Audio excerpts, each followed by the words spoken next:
Seja bem-vindo a Conversas Cristãs, onde nós pensamos nas notícias, avaliamos aquilo que está a ser passado na mídia e comentamos do ponto de vista bíblico e cristão. No meio desta pandemia que estamos a viver, uma das grandes expectativas que tem surgido é a respeito de uma possível cura ou de uma vacina. O que é que existe neste momento, por vezes é noticiado de tal forma que leva algumas pessoas a ter a expectativa de que as coisas poderão acontecer muito depressa. Nós não temos ainda nenhum medicamento que de facto cure ou que elimine este vírus. O que existe neste momento são alguns cocktails, digamos assim, alguma mistura de medicamentos que está a ser utilizada e varia de lugar para lugar do mundo. Nós sabemos que há um antivírico que é utilizado para o vírus do ébola, que tem alguma atividade contra este coronavírus. Também há 2 medicamentos antivirais que são utilizados no tratamento do HIV, portanto da SIDA, que têm alguma utilidade no travar do desenvolvimento do coronavírus. Igualmente, há um medicamento muito antigo utilizado para o tratamento da malária, que é a cloroquina, que também se mostrou capaz de alguma maneira, adiar o desenvolvimento, sobretudo em doentes que não estão muito graves.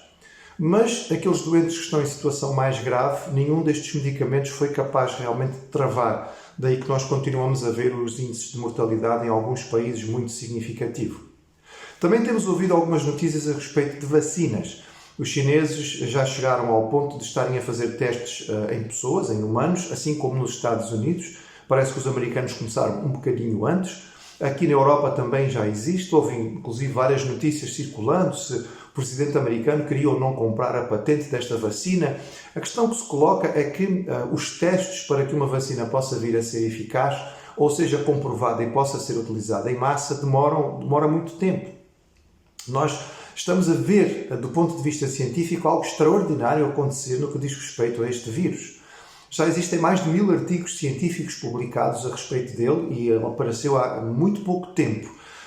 Para aqueles que não estão acostumados à área científica, talvez isto não vos diga muito, mas posso acrescentar que é algo extraordinário. Em condições normais, levaria muitos anos até nós podermos ter um número tão significativo de material científico sendo publicado que fosse digno de referência. E, no entretanto, o que está a acontecer é um esforço mundial para que este vírus seja estudado. Hoje sabemos já a respeito dele muitíssimo e estas informações são importantes para que se possa eventualmente chegar a um tratamento e a uma vacina. Mas isto não vai acontecer rapidamente. Percebo que algumas pessoas têm criado a expectativa de que talvez a vacina possa surgir dentro de algumas semanas ou talvez dentro de 2 meses nós possamos estar a ir ao centro de saúde para ter uma vacina e resolver este problema de uma vez e voltarmos àquilo que nós chamamos de vida normal. Isto não vai acontecer, pelo menos não há previsão de que isto aconteça.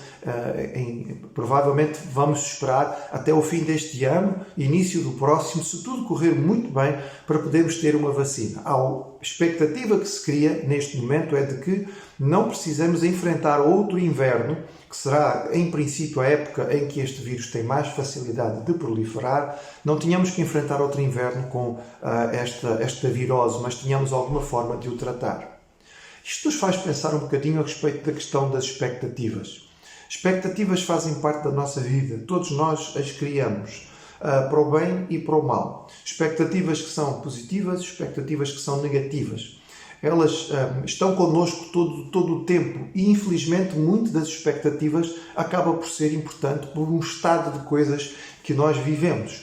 Expectativas não cumpridas, expectativas que nós criamos e não se verificaram, são responsáveis por muito desânimo, muita frustração, muita tristeza, muito desapontamento e, inclusive, alguma depressão. Nós não controlamos o futuro e nós gostaríamos de poder ter a certeza daquilo que vai acontecer. E por isso nós criamos estas expectativas que de certa maneira são uma forma de esperança, um pensamento positivo, achando que de alguma forma isto vai poder resultar em alguma coisa boa. Mas a verdade é que nós não controlamos. O que nós podemos de alguma maneira controlar, sim, e isso pode ser feito de forma eficaz e efetiva, são as expectativas que dizem respeito à nossa vida, à nossa pessoa e àqueles que nos rodeiam. Biblicamente falando, nós somos chamados a viver de tal maneira a que a nossa vida seja perfeitamente correta. Então, um princípio que podemos tirar desta situação é: não crie expectativas falsas naqueles que estão à sua volta. As pessoas com quem você convive. O Senhor Jesus, ensinando os seus discípulos a respeito do diálogo, da comunicação entre pessoas, Ele disse assim: vocês não devem usar nenhum tipo de manipulação na vossa conversa. Ele usava isto, e ele falou isso a respeito do contexto do seu tempo, em que os juramentos eram usados para dar mais peso à palavra de alguém. Jesus disse: não é uma boa forma de agir. A tua palavra deve ser tão forte, tão conhecida, que quando tu dizes alguma coisa, todas as pessoas vão saber que aquilo vai ser mesmo assim. Então Jesus ensinou os seus discípulos: quando vocês disserem sim, é sim mesmo. E quando vocês disserem não, é realmente não. E tudo o que passar disto é demais. Não usem manipulação. Não criem expectativas erradas, mas vivam de tal maneira a cumprir aquilo que vocês dizem. Seria bom podermos voltar a um tempo, não tão distante assim, em que a palavra de um homem e a palavra de uma mulher honrados eram realmente suficientes. Nem era preciso assinar nenhum papel. Quando alguém dava a sua palavra e apertava a mão do outro, todos sabiam que aquilo realmente ia acontecer. Mas também está dentro da nossa mão termos cuidado a respeito das expectativas que criamos quanto aos outros. Quantas vezes nós criamos expectativas irrealistas? Estamos à espera que as pessoas sejam e façam aquilo que de facto elas não vão conseguir ser e fazer. Se formos honestos e olharmos para a realidade, nós provavelmente vamos conseguir perceber que estamos à espera daquilo que não devíamos esperar. Depois acontece a chamada desilusão. Muitas vezes olhamos para esta ideia de desilusão como uma coisa negativa. Basta pensarmos no que a palavra diz. Ilusão não é uma coisa boa. Andar iludidos ou viver em ilusão é certamente uma coisa negativa, porque não é a realidade. Então, desiludido não é necessariamente uma coisa má. Significa que perdemos a ilusão, deixamos estar à espera de uma coisa que na verdade não vai poder acontecer. Ou seja, nós somos chamados a viver de tal maneira a não criar ilusões nos outros, mas também a não criarmos expectativas ou ilusões a respeito dos outros no que dizem respeito a nós. Ou seja, não permitirmos que a nossa vida se baseie ou crie a sua felicidade baseada neste tipo de expectativas. Eu vou ser feliz se... E este se é às vezes tão grande. E ele vai mudando ao longo da vida. Quando somos mais novos, nós vamos ser felizes se, na altura do nosso aniversário ou do Natal, nós ganharmos certas prendas e depois descobrimos que elas perdem o seu valor rapidamente. Depois crescemos um bocadinho e vamos ser felizes se nós conseguimos entrar na faculdade. E depois entramos na faculdade e ela não era bem o que esperávamos e afinal dá montes de trabalho e temos tanta coisa para fazer, mas eu vou ser feliz quando eu terminar o meu curso. E terminamos o curso e entramos no mundo do emprego e descobrimos que afinal é difícil conseguir trabalho. Então eu vou ser feliz se eu conseguir trabalho. E eu consigo trabalho, mas os meus colegas não são aquilo que eu gostaria. E o meu patrão é um bocado complicado. Então eu passo a minha vida a pensar no se. Eu vou ser feliz se eu casar. Mas depois descobrimos que a pessoa com quem casamos, apesar de ser uma pessoa que nós amamos e podemos achar que tem muita coisa boa, também descobrimos que afinal tem coisas que não são tão bonitas como nós também não temos. Não, eu vou ser feliz quando eu comprar uma casa. E então eu descubro que se calhar o meu vizinho de cima, ou de baixo, ou do lado, ou a canalização, ou seja lá uma quantidade de coisas que afinal não eram tão fáceis assim. Criar expectativas e basear a nossa felicidade nelas certamente vai nos levar a um beco sem saída e a frustração. Só há um lugar onde nós podemos colocar a nossa confiança que é 100% digno e aí nós podemos ter a certeza que não vai falhar. As promessas de Deus. Ele se revelou a nós através da Bíblia. E na Bíblia nós encontramos Deus se comprometendo com a humanidade através de uma quantidade impressionante de promessas. Uma delas, por exemplo, está a ser utilizada neste momento de forma significativa no mundo inteiro.